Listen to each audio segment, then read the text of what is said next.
Start करते हैं हम लोग। सो लास्ट क्लास में हम लोगों ने मैग्नेटिक प्रॉपर्टीज़ करी थी। तो मैग्नेटिक प्रॉपर्टीज़ में मैंने तुम्हें बताया था कि जिन कंपाउंड्स का जिनके कंपाउंड्स के पास डी नॉट और डी टेन कॉन्फ़िगरेशन होती है वो कंपाउंड्स कलरलेस कंपाउंड बनाते हैं, जैसे स्कैंडियम 3+, जिंक, कैडमियम, मरकरी। इन सब के जो सॉल्ट्स होते हैं, जितने भी कॉम्प्लेक्स कंपाउंड्स होते हैं, वो सारे कलरलेस होते हैं। साइमल्टेनियसली मैंने मैग्नीज का भी केस बताया था, जहाँ पे D5 कॉन्फ़िगरेशन होती है। D5 कॉन्फ़िगरेशन में क्या होता है, जो ट्रांजिशंस होती हैं वो अलाउड नहीं होती हैं। अलाउड नहीं होने की वजह से उसमें सिर्फ फॉरबिडन ट्रांजिशंस होती हैं। फॉरबिडन ट्रांजिशन का मतलब है कि फॉरबिडन का ये मतलब नहीं है कि ट्रांजिशन नहीं होगी। फॉरबिडन का मतलब है कि ट्रांजिशन होगी, लेकिन 1 मिलियन में एक। ठीक है, मतलब परसेंटेज बहुत कम है, जिसकी वजह से बहुत ही कम मॉलिक्यूल्स वो ट्रांजिशन शो करते हैं और हमें बहुत ही लाइट पिंक कलर देखने को मिलता है। लेकिन अगर मैग्नीज 3+ की करें, जहाँ पे D4 कॉन्फ़िगरेशन है, वहाँ पे इजीली हमें कलर देखने को मिल जाता है। सो ये एक बहुत इंपॉर्टेंट क्राइटेरिया है जहाँ पे we will be talking about colours. ठीक है, और फिर ये जो मैंने FeH2O6 का और K2MnCl4 का दिया था, इसको मैं फिर से सॉल्व करवा देता हूँ।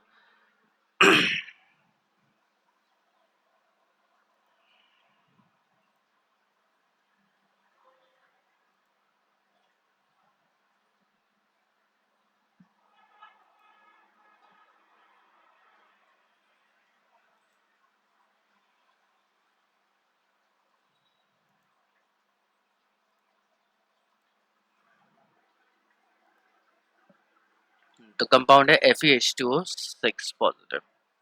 सो FeH2O6 2 पॉजिटिव ये कंपाउंड है। तो सबसे पहले हमें देखना है कि ऑक्सीडेशन स्टेट निकालनी है आयरन की। तो मैंने ऑक्सीडेशन स्टेट आयरन की लेट करी X। फिर 6 time oxidation state of H2O। H2O क्या है, न्यूट्रल मॉलिक्यूल है, तो उसकी ऑक्सीडेशन स्टेट 0 होती है, which is equals to +2, and +2 is the overall charge on the complex. जिससे हमें पता चल रहा है कि x + 0 is equals to +2, which implies x की जो वैल्यू है वो क्या है, +2 है। हेंस जो FeH2O6 है, ये कौन सी ऑक्सीडेशन स्टेट में है, ये +2 ऑक्सीडेशन स्टेट में। Now we talk about iron. Iron का जो एटॉमिक नंबर होता है 26 होता है, और इसकी कॉन्फ़िगरेशन क्या होगी, 3d6 4s2। सो Fe+2 की ऑक्सीडेशन स्टेट कितनी होनी चाहिए, Ar 3d6 4s0। ठीक है, अब हमें इतना पता चल गया। मैग्नेटिक मोमेंट इसका क्या कितना बता रहा है। अब ये जो 3d6 है, ये 3d6 कैसे रहेंगे, ये 3d6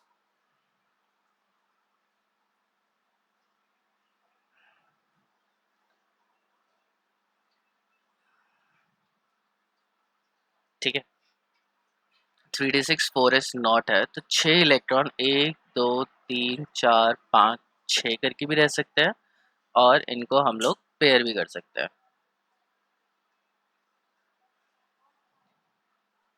5 6।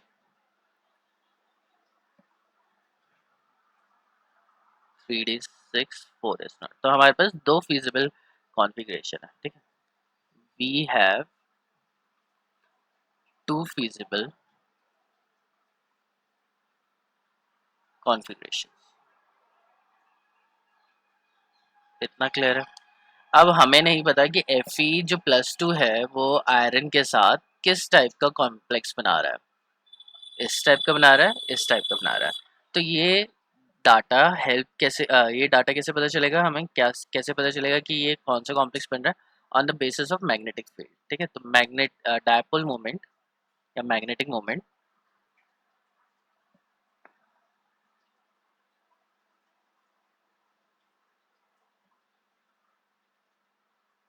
will help us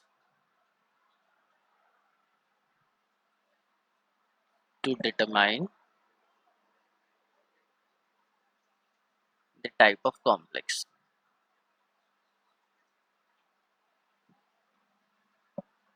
ठीक, तो अगर मैं देखूं मैग्नेटिक मोमेंट इसकी है 5.3, तो मैग्नेटिक मोमेंट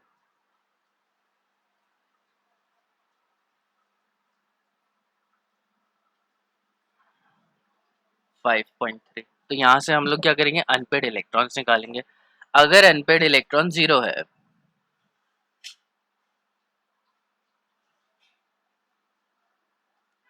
तो ऑब्वियसली ये वाली कॉन्फ़िगरेशन है, और अगर अनपेड इलेक्ट्रॉन 4 है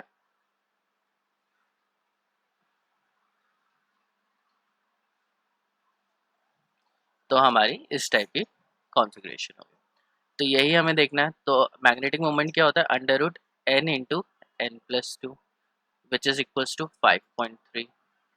this implies n into N plus two is equals to 5.3 का होल स्क्वायर। तो 5.3 इंटू 5.3 कितना होगा,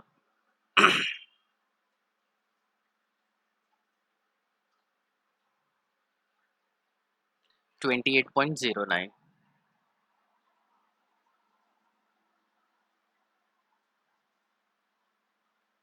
ठीक है, अप्रॉक्सीमेटली 28 ले लेते हैं। अब n की वैल्यू मैं क्या रखूं कि वैल्यू 28 आ जाए। तो अगर n की वैल्यू मैं 3 रखता हूँ तो 3 इंटू थ्री प्लस टू कितना हो जाएगा, 3 इंटू 5, 15। ठीक है, तो मतलब ये तो ऑब्वियसली नहीं होगा। हिट एंड ट्रायल करके देखना है, हमें वैल्यू रखनी है। ठीक है, 4 अगर मैं रखता हूँ तो 4 into four plus two, 4 into six, 24। And अगर मैं 5 रखता हूँ 35। ठीक है, तो किसके क्लोज है, 24 के क्लोज है। तो एन की वैल्यू क्या होगी, 4 होगी यहाँ पे। ठीक है, इसी तरीके से तुम्हें एन की वैल्यू लेट करनी है। ठीक, एन की वैल्यू कितनी होनी चाहिए, 4 होनी चाहिए। क्योंकि अब इसको तुम क्वाड्रेटिक इक्वेशन बना दोगे, क्वाड्रेटिक इक्वेशन बनाना तो सॉल्व करना इज नॉट इजी।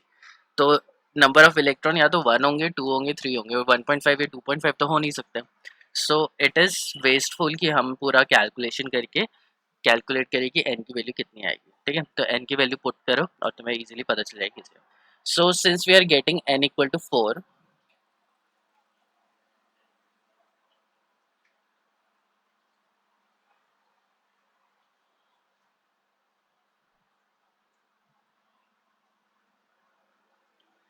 तो वी हैव 4 अनपेड इलेक्ट्रॉन्स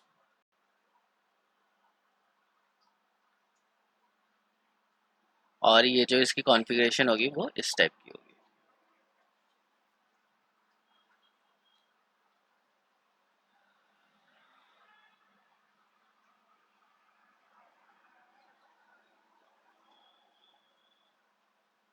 ठीक है, तो 4 अनपेड इलेक्ट्रॉन हमारे यहाँ पे आ गए। जो आगे जो भी कॉन्फ़िगरेशन बनेगी वो sp3d2 एंड जो भी आएगा sp3d2 इसकी हाइब्रिडाइजेशन आएगी और हमें ऐसे इलेक्ट्रॉन अरेंजमेंट यहाँ पे मिलेगा। ठीक है, let's do one more, K2MnCl4।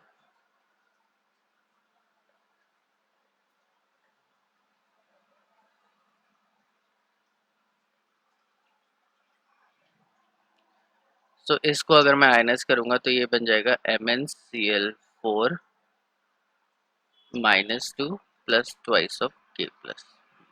Mn की मैं ऑक्सीडेशन स्टेट एक्स लेट कर दो, 4 इंटू Cl का -1 ऑक्सीडेशन स्टेट होता है which is equals to -2। So x -4 is equals to -2। This implies x is equals to -2 plus 4 which is equals to +2। ठीक है, so oxidation state of Mn, manganese की oxidation state कितनी आ गई है यहाँ पे, +2 आ गई है। इतना हमें पता चल गया। अब Mn का एटॉमिक नंबर होता है 25। 25 होता है, हाँ मैंने इसको आयनाइज किया ना, ये कैटायन है और ये एनायन है। नहीं होगा ऐसा आयनाइज।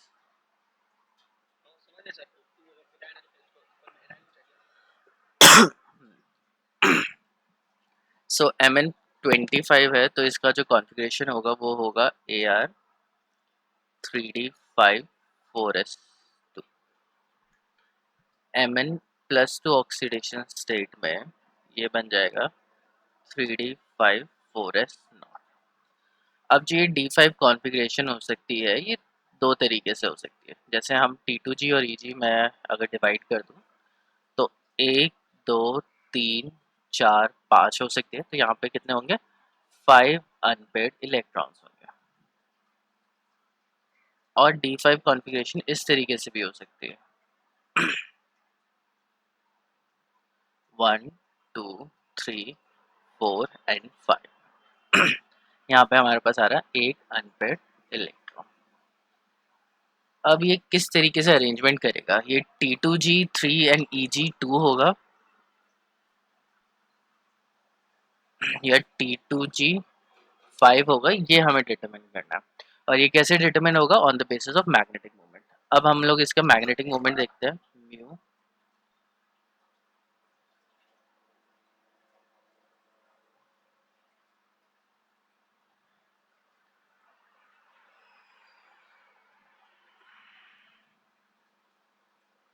मैग्नेटिक मोमेंट कितना दे रखा है? यहाँ पे दे रखा है 5.9। मैग्नेटिक मोमेंट का फॉर्मूला क्या होता है? Under root N into N plus two, which is 5.9, N into N plus two 5.9 का होल स्क्वायर, जो कि आएगा 34.81। 34.81 को मैं 35 ले लेता हूँ, ठीक है। तो n की वैल्यू मैं क्या रखूँगी? ये 35 आ जाए, तो 5 अगर मैं रखता हूँ, 5 इंटू 7 35 का इक्वल आ जाएगा, ठीक है। तो दिस इम्प्लाइज n की कितनी वैल्यू होनी चाहिए? 5 ही होनी चाहिए। तो अगर n की वैल्यू 5 है तो इसका कितने 5 अनपेयर्ड इलेक्ट्रॉन होंगे? एकदम ठीक है। तो हमारी जो ये कॉन्फ़िगरेशन है वो T2G3 EG2 होगी। सो ये जो कॉन्फ़िगरेशन हम लोग Mn2+ की बनाएंगे, वो सिंपल सी बनाएंगे।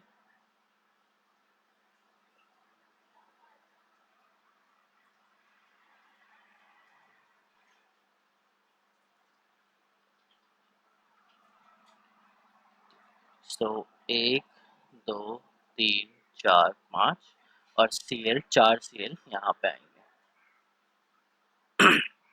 एक Cl यहाँ पे, एक Cl यहाँ पे, एक यहाँ पे एंड एक यहाँ पे, ठीक।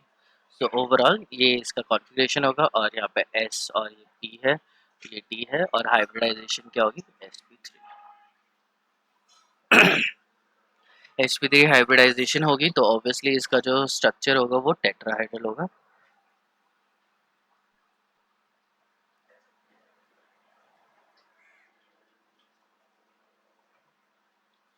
और इसका कंपाउंड की टेट्राहाइड्रल ज्योमेट्री होगी। ये अभी हम लोग आगे देखेंगे कैसे होता है। बाकी फर्स्ट ईयर में मैं क्लियरली तुम लोगों को करा ही चुका हूँ कि जब हाइब्रिडाइजेशन sp होगी तो लीनियर होता है, sp2 होती है तो ट्रायंगल प्लेनर होता है, उसी के बेसिस पे sp3 होती है तो हमें पता है हमेशा टेट्राहाइड्रल ज्योमेट्री होती है। ठीक है।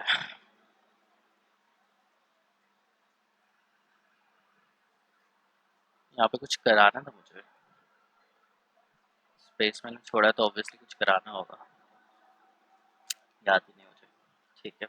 तो यहाँ पे हमारे पास कुछ क्वेश्चंस हैं और फिर उसके बाद छोटे छोटे टॉपिक्स हैं 3 4। तो पहले क्वेश्चंस देख लेते हैं। Cupric salts are blue in colour while cuprous salts are colourless.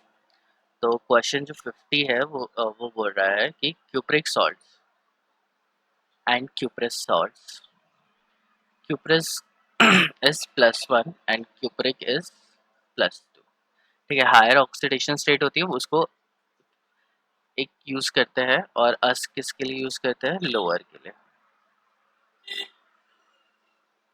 ये तुम्हें याद करना पड़ेगा। जैसे फेरस और फेरिक होता है, तो फेरिक हायर ऑक्सीडेशन स्टेट के लिए होता है, Fe+3 is ferric and Fe+2 is ferrous, ठीक है। ये तुम ये विद एक्सपीरियंस थोड़ा याद करना पड़ेगा, वैसे नहीं होगा। तो यहाँ पे बोला है कि जो क्यूप्रिक सॉल्ट्स होते हैं इनका ब्लू कलर होता है, ठीक है, एंड क्यूप्रस सॉल्ट्स होते हैं उनका कलरलेस होता है, ठीक है।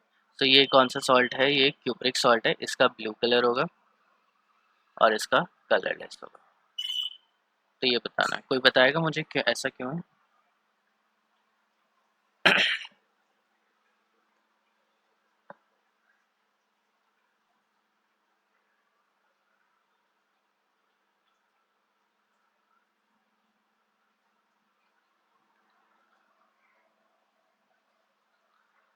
क्यूप्रिक सॉल्ट्स में अगर तुम कॉन्फ़िगरेशन निकालोगे तो ये आएगी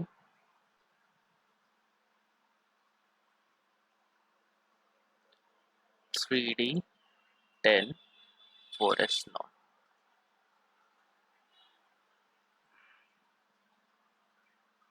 और क्यूप्रेस की अगर तुम कॉन्फ़िगरेशन निकालोगे तो Cu+2s Ar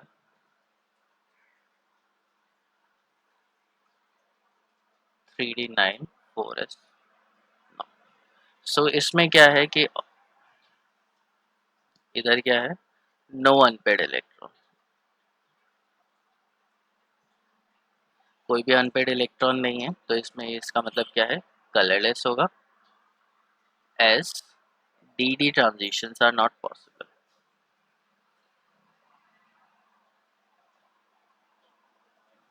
क्योंकि डी ट्रांजिशन पॉसिबल यहाँ पे नहीं है। यहाँ पे क्या है कि D9 कॉन्फ़िगरेशन है, 1 2 3 4 5 6 7 8 9। तो सिंस एक ट्रांजिशन आराम से हो सकती है, तो मतलब यहाँ पे D transition possible.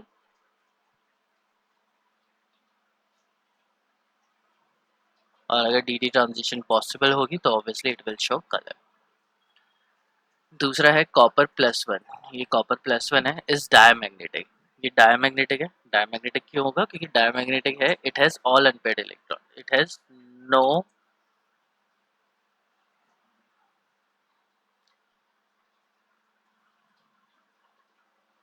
Unpaid electron, कोई भी अनपेड इलेक्ट्रॉन नहीं है। अगर कोई भी अनपेड इलेक्ट्रॉन नहीं होगा तो इसका मतलब क्या है, ये डायमैग्नेटिक है।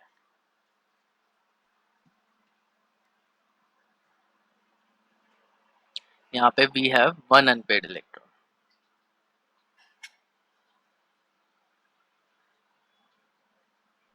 एक अनपेड इलेक्ट्रॉन है, इसका मतलब यहाँ पे क्या होगा, it is paramagnetic.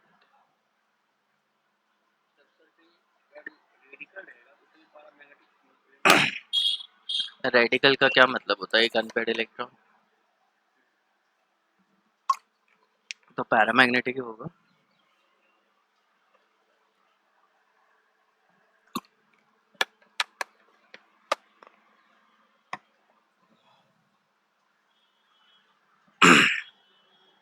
Next question है इसके बाद,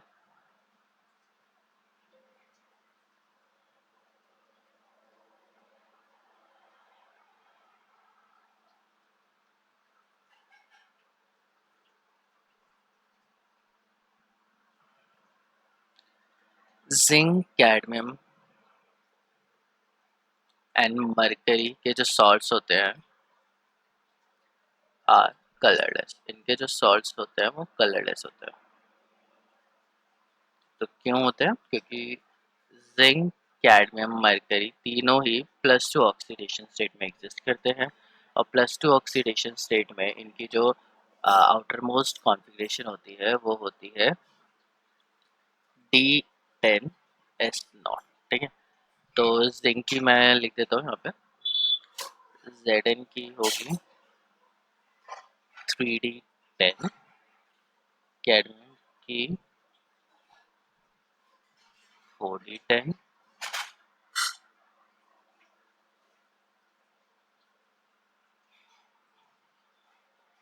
5D10। ठीक है, सिंस नो अनपेड इलेक्ट्रॉन, या ऐसे नहीं बोलेंगे, बोलना चाहिए, हमें ऐसे बोलना चाहिए, since we have fulfilled configuration,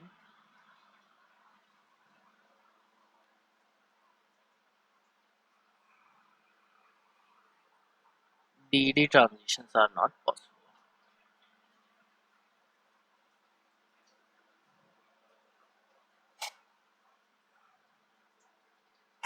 DD transition इस केस में पॉसिबल नहीं है। ठीक है, बहुत ही सिंपल है। DD ट्रांजिशन पॉसिबल नहीं है, as no DD transition possible,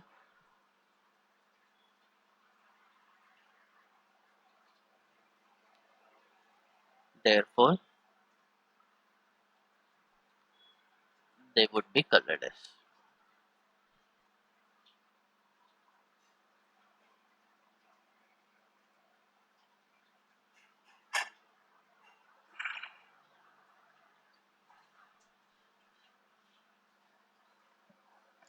next question पे चलते हैं। नेक्स्ट क्वेश्चन यहाँ पे, do transition metal possesses high electro potential, they are not good reducing agent. ठीक है, तो क्वेश्चन पूछा है कि transition metals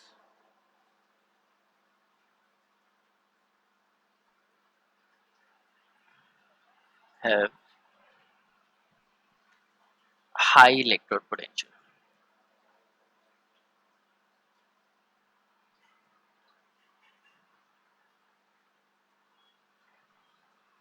but they are not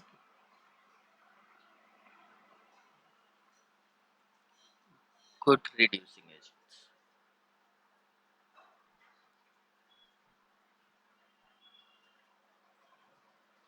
तो ट्रांजिशन मेटल्स होते हैं, उनका जो रिडक्शन पोटेंशियल होता है वो काफ़ी हाई होता है, फिर भी ये अच्छे रिड्यूसिंग एजेंट्स नहीं होते हैं। जितने भी हम लोगों ने ट्रांजिशन एलिमेंट्स पढ़े थे, काफ़ी सारे पढ़े हैं, तो जो भी हम लोगों ने वैल्यूज़ देखी थी सबकी नेगेटिव में वैल्यू थी, एक्सेप्ट कॉपर। कॉपर की ऑक्सीडेशन, कॉपर का जो इलेक्ट्रो पोटेंशियल था वो पॉजिटिव में था। तो कॉपर को छोड़ के बाकी सब जो मेटल्स हैं वो नेगेटिव पोटेंशियल दिखाते हैं, और नेगेटिव पोटेंशियल का मतलब they could be strong reducing agent. But यहाँ पे बोल रहा है कि इनका negative oxidation state reduction potential होता है, उसके बाद भी वो अच्छे रिड्यूसिंग एजेंट्स नहीं है। बहुत अच्छे रिड्यूसिंग एजेंट क्यों नहीं है, वो इसलिए नहीं है। अब अगर हम लोग लिथियम की बात करें तो lithium is strongest reducing agent.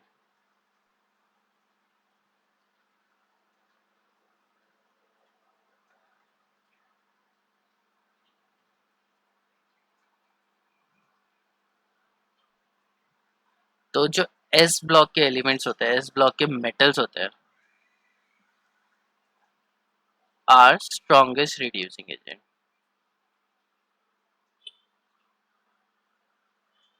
सबका ही रिडक्शन पोटेंशियल नेगेटिव में होता है, और लिथियम का तो -3 के आसपास होता है।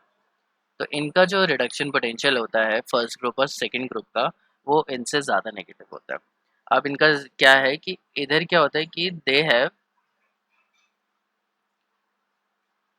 लो आयनाइजेशन एंथैल्पी। आयनाइजेशन एंथैल्पी कम होने की वजह से बहुत जल्दी इलेक्ट्रॉन निकल जाता है। ट्रांजिशन एलिमेंट्स के पास क्या होता है, दे हैव हाई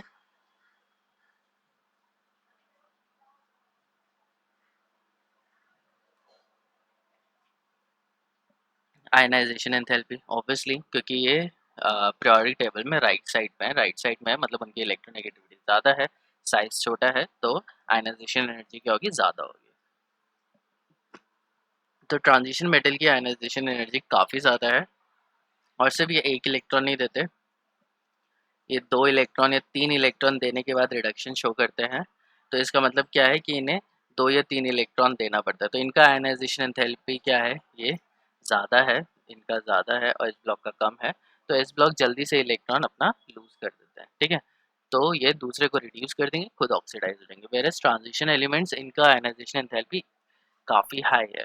काफ़ी हाई आयनाइजेशन एंथैल्पी होने की वजह से ये जल्दी से इलेक्ट्रॉन देना प्रेफर नहीं करता है, ठीक है। तो रिड्यूसिंग करेक्टर इज, एक तो रिडक्शन पोटेंशियल से हम लोग देख सकते हैं कि जिसका ज़्यादा नेगेटिव रिडक्शन पोटेंशियल है वो ज़्यादा स्ट्रॉन्ग रिड्यूसिंग एजेंट होगा। और रिड्यूसिंग एजेंट मतलब क्या है, दूसरे को रिड्यूस करना, खुद ऑक्सीडाइज हो जाना। खुद ऑक्सीडेशन हो रहा है, oxidation is loss of electron. तो इलेक्ट्रॉन का लॉस से हमें पता चलता है कि जो जितनी जल्दी इलेक्ट्रॉन दे देगा वो ज़्यादा स्ट्रॉन्ग रिड्यूसिंग एजेंट हो जाएगा। Sodium is a very good reducing agent, lithium is a strongest reducing agent, ठीक है। तो ये यहाँ पे केस आता है कि लिथियम काफ़ी स्ट्रॉन्ग रिड्यूसिंग एजेंट है, और ये जो ट्रांजिशन एलिमेंट है वो उतने स्ट्रॉन्ग रिड्यूसिंग एजेंट नहीं है because of their high ionization enthalpies. ठीक है, सारे हो गए यहाँ पे।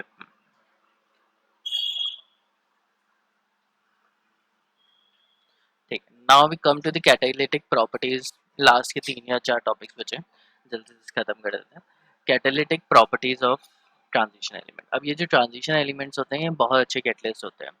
इनके जो कैटलिस्ट होने की जो प्रॉपर्टी है वो, उसका जो मेन रीज़न है वो है वेरिएबल ऑक्सीडेशन स्टेट,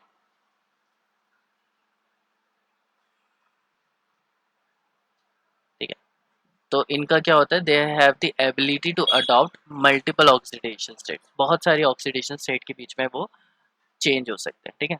तो अगर तुम्हारे पास Mn है तो वो +2 से जल्दी से +3 में भी हो जाएगा, +3 से +5 में भी हो जाएगा, +5 से वो +7 में भी चेंज हो सकता है, ठीक है। तो इनकी इतनी सारी जो मल्टीपल ऑक्सीडेशन स्टेट होती है और वो एक दूसरे में चेंज होने की जो कैपेबिलिटी होती है, उसकी वजह से ये बहुत अच्छी कैटलिस्ट होते हैं, क्योंकि कैटलिस्ट का काम क्या होता है कि रिएक्शन में अगर वो ऑक्सीडेशन कर रहे हैं तो दूसरे स्टेप में उन्हें वापस रिडक्शन करना है, ठीक है।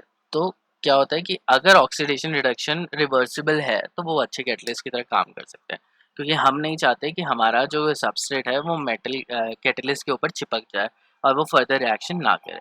तो वो क्या करना चाहिए, कैटलिस्ट जल्दी से ऑक्सीडेशन भी करना चाहिए और जल्दी से रिडक्शन भी करना चाहिए। तो इनकी जो मल्टीपल ऑक्सीडेशन स्टेट होती है ये उसको फिजिबल बना देती है कि ये बहुत जल्दी ऑक्सीडेशन और रिडक्शन साइमल्टेनियसली कर सकते हैं। उसके बाद तो यहाँ पे हम लोग पॉइंट्स देंगे इनका। सबसे पहला variable, they can adopt variable oxidation state,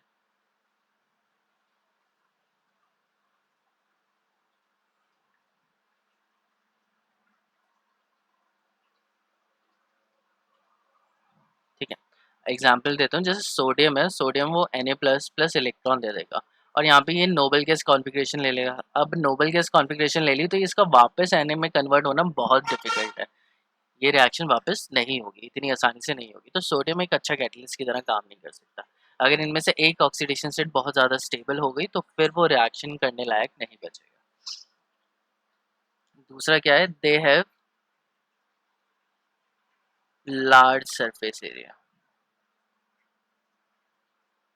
इनका जो सरफेस एरिया होता है वो काफ़ी बड़ा होता है, ठीक है। बड़े बड़े एटम्स होते हैं इनके, तो इनका लार्ज सरफेस एरिया होने की वजह से ज़्यादा सबस्ट्रेट इनके ऊपर अटैच हो सकते हैं और सरफेस एरिया कैटालिटिक प्रॉपर्टी के डायरेक्टली प्रोपोर्शनल होता है।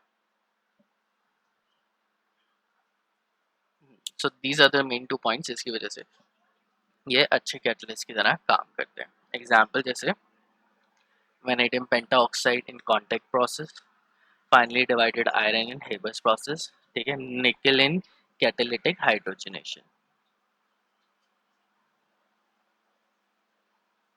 ठीक है।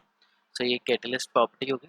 Next is interstitial compounds. अब ये जो डी ब्लॉक के एलिमेंट्स होते हैं ये इंटरस्टिशियल कंपाउंड्स भी बना सकते हैं। अब ये इंटरस्टिशियल कंपाउंड्स क्या होते हैं, इंटरस्टिशियल कंपाउंड्स होते हैं जैसे इंटरस्टिशियल सेफ स्पेस क्या होता है, जब हम लोग एटम्स को प्लेस करते हैं सॉलिड स्टेट में, जब एटम्स एक दूसरे के साथ अटैच होते हैं तो एक अरेंजमेंट बनाते हैं।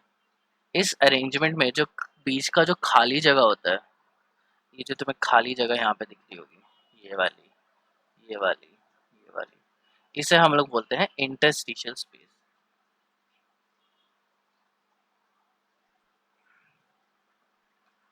तो ये जो डी ब्लॉक के एलिमेंट्स हैं इनका साइज बड़ा होता है, they have high large size, large size होगा। तो अगर जैसे कार्बन में लेता हूँ या कोई और है बोरॉन में लेता हूँ तो इसके जो एटम्स होंगे वो छोटे छोटे होंगे,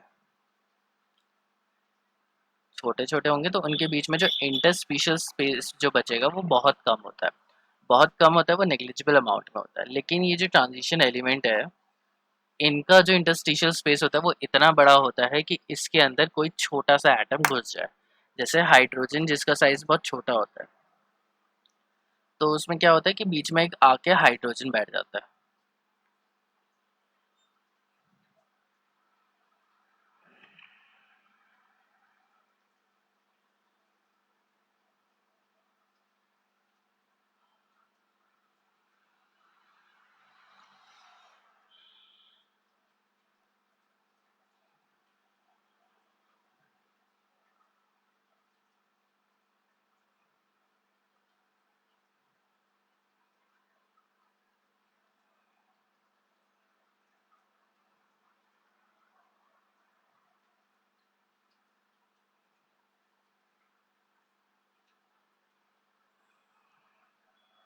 ठीक है।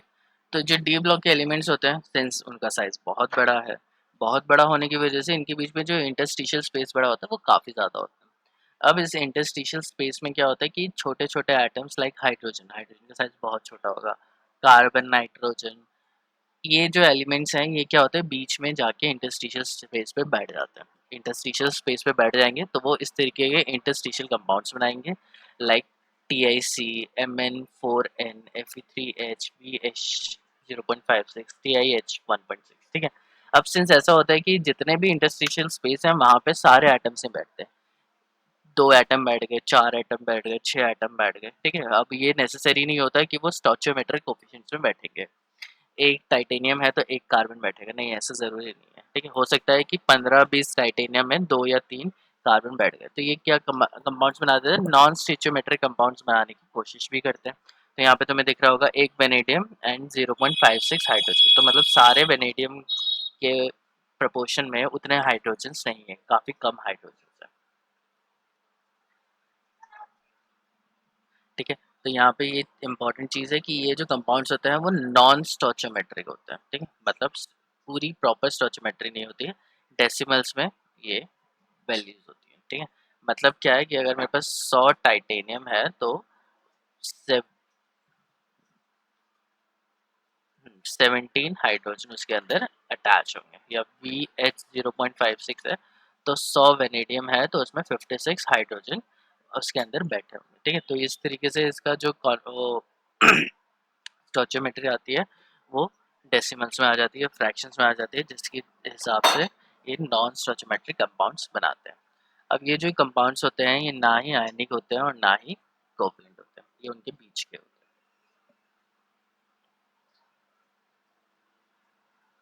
अब इन इसकी वजह से क्या होगा, अब जो एटम्स हैं और इनके बीच में जो स्पेस है वहाँ पे अगर एटम्स जाके बैठ गए तो ये क्या करेंगे कि डेंसिटी बढ़ जाएगी। तो सबसे पहले क्या होती है, इनकी जो डेंसिटी होती है वो बढ़ जाती है। अब डेंसिटी बढ़ने के बाद उनकी हार्डनेस भी बढ़ जाएगी, और ये जो मेटल एक दूसरे से जो अटैच थे अब वो इनके साथ भी बॉन्ड्स बना रहे हैं, बॉन्ड्स बना रहे हैं तो मतलब ज़्यादा बॉन्ड्स बनाने पड़ेंगे। ज़्यादा बॉन्ड्स बन गया तो मेल्टिंग पॉइंट और बॉइलिंग पॉइंट ये सब क्या हो जाएगा, काफ़ी हद तक इंक्रीज हो जाएगा। स्ट्रेंथ भी इंक्रीज हो जाएगी क्योंकि हमें क्या करना होता है, इन एटम्स को अलग अलग करना होता है। तो उसी हिसाब से they have high melting point high हो जाती है as compare to the pure metal से ज़्यादा हाई इनकी मेल्टिंग पॉइंट होती है। अब ये डेंसिटी हाई ज़्यादा हो जाती है तो ये ज़्यादा हार्ड हो जाते हैं, ठीक है। और कुछ बोरॉइड्स जो होते हैं लाइक बोरॉन अगर उसके अंदर बैठ गया तो उनकी जो हार्डनेस होती है वो डायमंड तक पहुंच जाती है। ये मेटालिक कंडक्टिविटी को रिटेन करते हैं। ऑब्वियसली वो मेटल क्या होता है, मेटल सी ऑफ इलेक्ट्रॉन में बैठे होते हैं, मेटल का जो वो न्यूक्लियस है होता है वो उसके चारों तरफ इलेक्ट्रॉन्स होते हैं, तो वो कहीं नहीं जाती क्योंकि ये जो कार्बन है ये वहाँ पे बीच में जाके बैठ गया है, ठीक है। कुछ ज़्यादा प्रॉब्लम क्रिएट नहीं कर रहा है, इलेक्ट्रॉन्स अभी भी हैं जो मूव कर सकते हैं, ठीक है। और ये थोड़े क्या होते हैं, केमिकली इनर्ट हो जाते हैं, अब वो उतनी जल्दी से रिएक्ट नहीं करेंगे जितना वो पहले नॉर्मल मेटल रिएक्ट कर सकता था, ठीक है। Next is alloy formation. अब अलॉय क्या होता है, alloys are the homogeneous mixture of 2 और मोर मेटल्स, ठीक है। और मेटल का नॉन मेटल के साथ भी हो सकता है, तो अगर दो या दो से ज़्यादा मेटल या एक मेटल और कुछ नॉन मेटल्स मिल जाए होमोजीनियसली तो उसको हम लोग क्या बोलते हैं, अलॉयज बोलते हैं।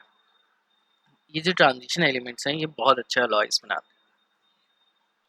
क्यों बनाते हैं, क्योंकि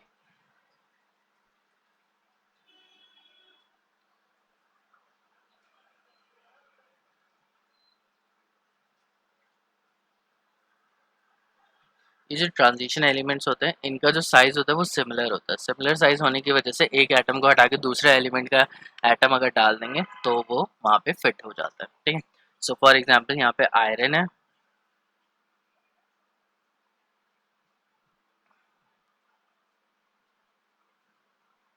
ये आयरन का एक क्रिस्टल मैंने अज्यूम कर लिया, ठीक है। इसमें से क्या हुआ कि यहाँ पे एक बीच में से एटम हटा के किसी और का हमने डाल दिया, इधर भी और इधर भी। अब क्या है, ये एकदम फिट बैठ रहा है, ज़्यादा जगह भी नहीं बची है। तो जो ट्रांजिशन एलिमेंट्स होते हैं जैसे ये आयरन है और इसको मैं कोबाल्ट ले लेता हूँ, ठीक। तो आयरन और कोबाल्ट का जो साइज़ है वो काफ़ी हद तक सिमिलर है, ठीक है, और सारे एलिमेंट्स ही हैं। ये क्या करते हैं, एक दूसरे की जगह ले लेते हैं क्रिस्टल लेटर्स में। एक दूसरे की जगह लेने के बाद क्या बन जाते हैं, अलॉयज बन जाते हैं, ठीक है। अगर कुछ और एलिमेंट डालें जो बहुत ही ज़्यादा छोटा हो या बहुत ही ज़्यादा बड़ा हो और वो उस साइज में वहाँ पे फिट ना हो तो वो अच्छे अलॉयज नहीं बना सकता, ठीक है। तो अच्छे अलॉयज बनने का ये कि अ, रीज़न है कि इनका जो साइज़ होता है वो सिमिलर होता है, ठीक है? और जो ऑक्सीडेशन स्टेट्स होती है वो वेरिएबल होती है। तो आयरन अगर +2 दिखा रहा है तो कोबाल्ट भी +2 दिखा सकता है, ठीक है? तो थोड़ी बहुत केमिकल और फिजिकल प्रॉपर्टीज़ भी हल्की-फुल्की मैच कर जाती है, जिसकी वजह से जो ये ट्रांजिशन एलिमेंट्स होते हैं वो बहुत अच्छे अलॉयज़ बना सकते हैं। So alloy is a blend of metals prepared by mixing the components. Alloys may be homogeneous solid solution. तो यहाँ पे देखो ये लिखा हुआ है such alloys are formed by atoms with metallic radius are within 15%. अगर दो एटम है और उनका मेटालिक रेडियस जो उनका एटॉमिक साइज है वो 15% से कम डिफरेंट है, ठीक है? तो अगर आयरन का साइज 100 एमस्ट्रॉन्ग है तो कोबाल्ट का 15 कम कर देंगे तो 85 एमस्ट्रॉन्ग भी चल जाएगा, या 115 एमस्ट्रॉन्ग भी चल जाएगा, ठीक है? तो अगर साइज इस रेंज के बीच में है तो वो अच्छे अलॉयज बना सकता है। अगर इससे ज़्यादा बड़ा या छोटा हो जाता है तो अच्छे अलॉयज बनना मुश्किल हो जाता है, because of similar radia and other characteristics of transition elements. और सारे ट्रांजिशन एलिमेंट की प्रॉपर्टी ये सिमिलर होती है, सब वेरिएबल ऑक्सीडेशन स्टेट दिखाते हैं, सबका मेल्टिंग पॉइंट हाई होता है, सबका प्रॉपर्टीज काफ़ी हद तक सिमिलर है, जिसकी वजह से ये क्या करते हैं अच्छे खासे अलॉयज बना देते हैं, एक दूसरे के अंदर वो मिक्स हो जाते हैं, ठीक है? अब अलॉयज जब बन गए तो इनका क्या हो जाता है, इनकी जो प्रॉपर्टीज होती हैं कुछ प्रॉपर्टीज चेंज हो जाती हैं। फॉर एग्जाम्पल उनकी हार्डनेस बढ़ जाती है, ठीक है? उसका मेल्टिंग पॉइंट बढ़ जाता है।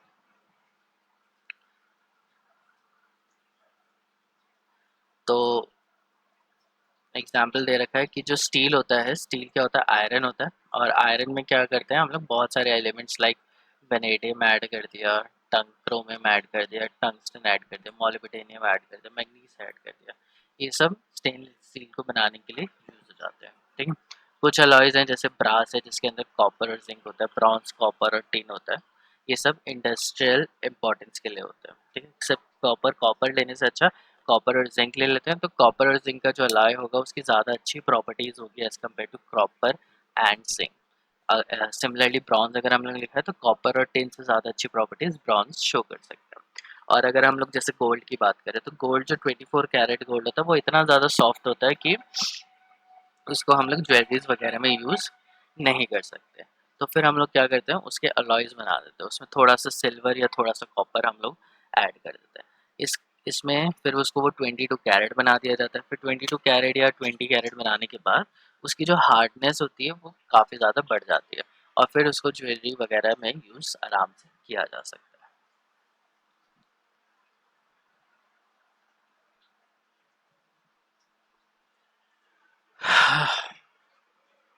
अब यहाँ पे कुछ क्वेश्चंस बचे हैं, ठीक है? ये तुम्हारे होमवर्क के लिए है। Transition metals and many of the compound show paramagnetic behaviour. तो पैरामैग्नेटिक बिहेवियर क्यों शो करते हैं? Because they have unpaired electrons. The enthalpy of atomization of transition metals are high because metal bonds are large. I mean to say, one element can make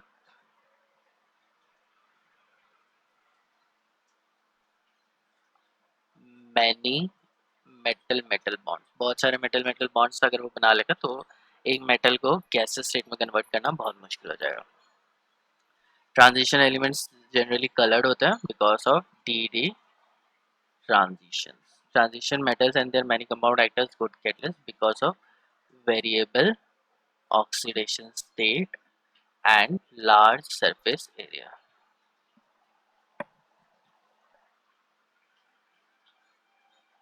ठीक है, ये homework के लिए। सो Mn2 plus से Mn and Mn3 plus से Mn2 system, the E naught value of some of the metal are follows। ठीक है, तो यहाँ पे बहुत सारे की वैल्यूज दे दी है, ठीक है? कुछ इसमें से Mn2 प्लस में से मेटल में कन्वर्ट हो रहा है, कुछ 3 प्लस से 2 प्लस में कन्वर्ट हो रहा है, इन सब की वैल्यू दे दी है। Use this data to comment upon the stability of Fe3 plus ion in acid solution as compared to Cr3 plus and Mn3 plus। तो Fe3+ जो है इसकी स्टेबिलिटी पूछी गई है as compare to chromium and magnesium 3+। तो पहले तुम क्या करोगे, उसकी कॉन्फ़िगरेशन लिखोगे, तीनों की कॉन्फ़िगरेशन लिखोगे and then you will tell us कि क्या उसकी स्टेबिलिटी ठीक है या नहीं है। क्या हम लोग Fe+3 को आराम से Fe+2+ में कन्वर्ट कर सकते हैं या नहीं, ये रिएक्शन होगी आराम से या नहीं होगी।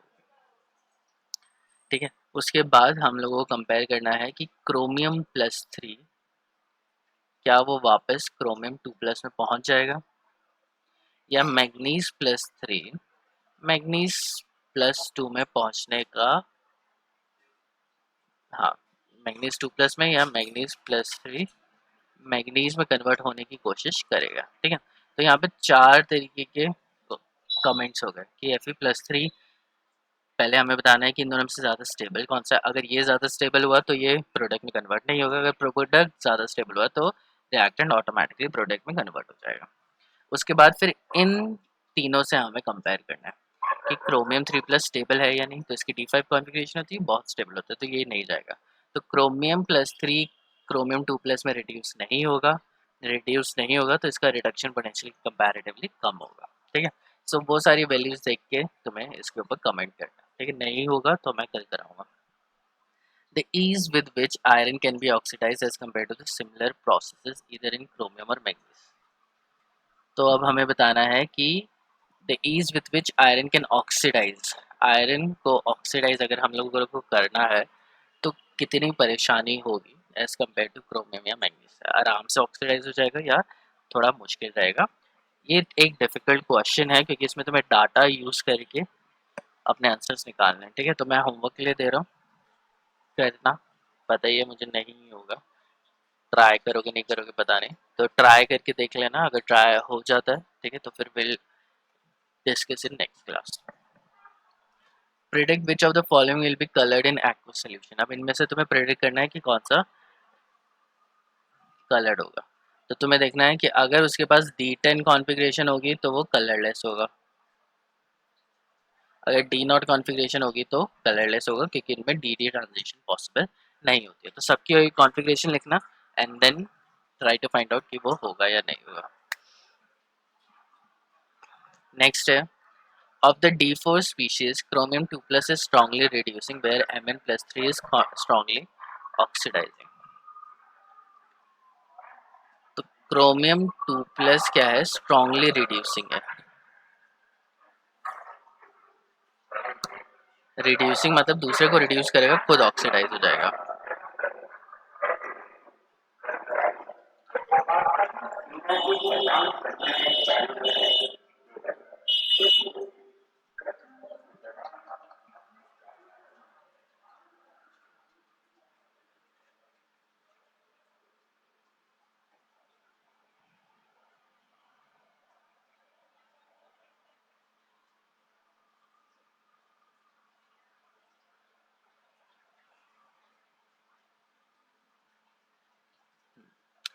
तो यहाँ पे जो कॉन्फ़िगरेशन आती है वो D3 है और यहाँ पे जो कॉन्फ़िगरेशन होती है वो D4 है। ठीक है, D4 तो हमेशा ही अनस्टेबल होती है और D3 क्या है, ये काफ़ी हद तक स्टेबल होती है because it has stable T2G3 configuration. ये मैंने तुम्हें बताया था कि इसका जो रीज़न है वो क्रिस्टल फील्ड स्टेबलाइजिंग एनर्जी है, वो नेक्स्ट चैप्टर में हम लोगों को करना है। सो यहाँ पे हमें ये ध्यान देना है कि T2G ये तुम्हें याद रखना ही है, रट लो इसे, कि क्रोमियम+3 में ही स्टेबल होता है, +2 में कभी भी स्टेबल नहीं होता है।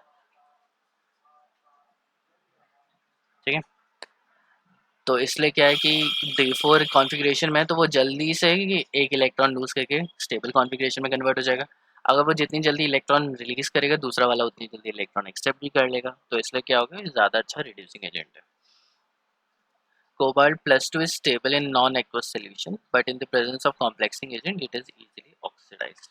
तो वही सेम क्वेश्चन है कि क्रोमियम+2 तो वैसे स्टेबल होता है एक्वस सोल्यूशन में, लेकिन जैसे कॉम्प्लेक्सिंग एजेंट्स आते हैं जो इसके साथ रिएक्ट करेंगे वो उसको इजीली ऑक्सीडाइज कर देते हैं +3 में, क्योंकि D3 कॉन्फ़िगरेशन क्या होती है वो काफ़ी हद तक स्टेबल होती है। ये रिलीज करेगी क्रिस्टल फील्ड स्टेबलाइजिंग एनर्जी, जिसकी वजह से ये जो पूरा कॉम्प्लेक्स हो जाता है, नेगेटिव वैल्यू आती है, स्पॉन्टेनियस रिएक्शन होती है, और काफ़ी हद तक ये जो क्रोमियम 3+ है वो स्टेबल होता है। ठीक है, वही ऊपर जो रीजन आएगा वही सेम रीजन यहाँ पर भी आएगा। D1 configuration is very unstable in ions. तो D1 कॉन्फ़िगरेशन बहुत अनस्टेबल होती है। D1 कॉन्फ़िगरेशन में क्या है कि D के पास एक इलेक्ट्रॉन है, ठीक है, S के इलेक्ट्रॉन्स ऑलरेडी जा चुके हैं, तो क्या करेगा वो, एक इलेक्ट्रॉन देके noble gas configuration easily attain कर लेगा। एक इलेक्ट्रॉन दे देगा, पूरा शेल गायब हो जाएगा। अगर पूरा शेल गायब हो जाएगा, नोबल गैस कॉन्फ़िगरेशन हो जाएगी, मतलब बहुत ज़्यादा स्टेबल हो गया। तो एक इलेक्ट्रॉन देना बहुत ही आसान होता है, या तो d ऑर्बिटल से या p ऑर्बिटल से, इवन s ऑर्बिटल से भी बहुत हाँ, तीनों में ही बहुत आसान होता है, या f ऑर्बिटल में। अगर किसी भी ऑर्बिटल में एक इलेक्ट्रॉन है तो वो आराम से रिलीज हो सकता है to gain a much stabler oxidation state. ठीक है, तो यहाँ पे ये खत्म हो जाता है चैप्टर। अब एक ही क्वेश्चन है, वो कल हम लोग डिस्कस कर लेंगे। ठीक है, देख लेना उसे, अगर हो जाए तो ठीक है, नहीं तो कोई नहीं, कल डिस्कस कर लेंगे। बाकी फिर कल नया चैप्टर हम लोग स्टार्ट करेंगे, कोऑर्डिनेशन कंपाउंड्स।